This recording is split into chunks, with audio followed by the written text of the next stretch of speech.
उसके कदम मंदिर की सीढ़ियों पर नाचते थे, पर उसकी आत्मा पिंजरे में कैद थी। वह ईश्वर की दासी थी, लेकिन इंसानों की गुलाम भी। प्राचीन भारत के मुक्तेश्वर मंदिर में एक देवदासी रहती थी, जिसका नाम नंदिनी था। नंदिनी सिर्फ एक नाम नहीं, बल्कि एक कला थी। उसकी नृत्य मुद्रा में देवताओं का वास था और उसकी गायन में मंदिर की घंटियों की मधुरता।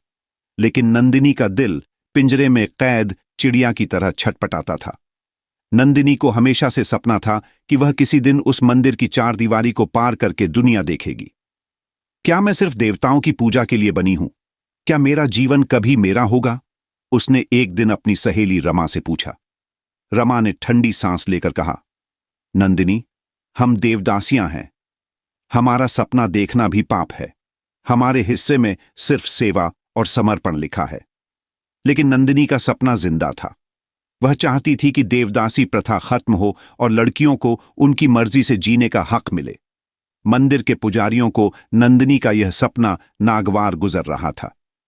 अगर यह लड़की भागने की कोशिश करेगी तो हमारी परंपरा पर सवाल खड़े हो जाएंगे।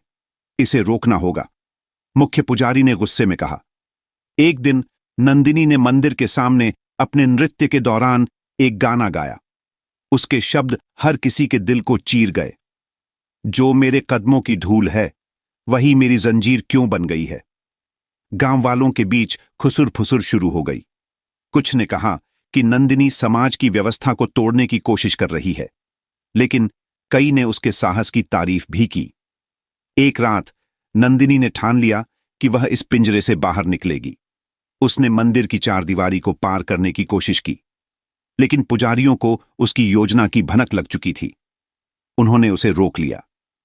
तुम्हें पता है नंदिनी, एक देवदासी के लिए मंदिर छोड़ने का मतलब है मृत्यु, पुजारी ने कहा।